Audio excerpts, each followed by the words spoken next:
नजदीक से देखो कुछ और हो सकता है, दूर से देखने पर आपको गलत दिखाई दे सकता है। जैसे एक बार बीरबल ने कहा अकबर से कि देखी हुई बात भी गलत हो सकती है और सुनी हुई बात भी गलत हो सकती है, इसलिए बात को बहुत समझ करके ही बोलना चाहिए।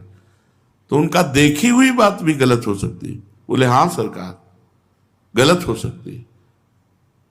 बीरबल अपने दिमाग में बहुत प्रवीण थे, उत्तर देने में बहुत प्रवीण थे।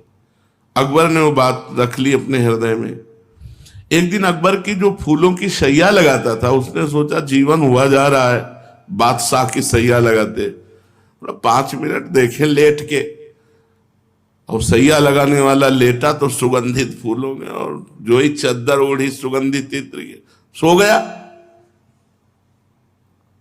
नींद आ गई। थोड़ी देर बाद बादशाह की पत्नी आई।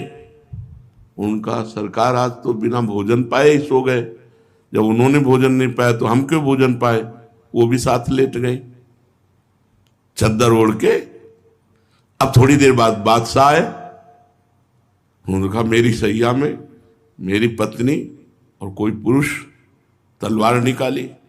फिर बीरबल की बात याद आ गई, बुलाया और कहा कहते थे देखी हुई बात भी गलत होती, मैं देख रहा हूं मेरी पत्नी गलत है, किसी पर पुरुष के साथ सो रही। उनका इसमें भी गलत हो सकता है। तो क्या आप संशय है, मैं भी दोनों को काटता हूं। बोले दोषी होने पर काट देना, पर्दे के पीछे आप खड़े हो जाओ। पर्दे के पीछे खड़े किए, और जब चद्दर हटाया तो फूल बिछाने वाला, धीरे से उसको जगाया कि रानी न जग पाए। उसके तो होश खराब हो गए कि मंत्री, बीरबल मंत्री भी थे,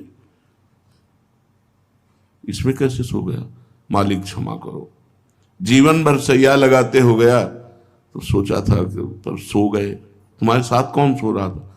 कोई नहीं, हम तो अकेले सो रहे थे। बादशाह पर्दे के पीछे खड़े। बादशाह पता पाए तो काट डालेंगे, भाग यहां से, उसको भगा दे। रानी को उठाया, वो उठी। आज बहुत जल्दी आप सो गई। बोले हाँ बादशाह आकर सो गए थे तो इसलिए हम भी सो गई। तो आपने बादशाह से कोई बात की नहीं, वो सो रहे थे इसलिए हम भी सो रही थी। तो ठीक है, अब आप जाइए और बादशाह की भोजन की व्यवस्था कीजिए। उठ के चले। बुलाया अकबर को। बोले इन दोनों में आप दोनों का वध करने के लिए तैयार थे, ये दोनों निर्दोष थे। देखी हुई बात भी झूठी है, दिखाई दे रहा है लेकिन झूठी है।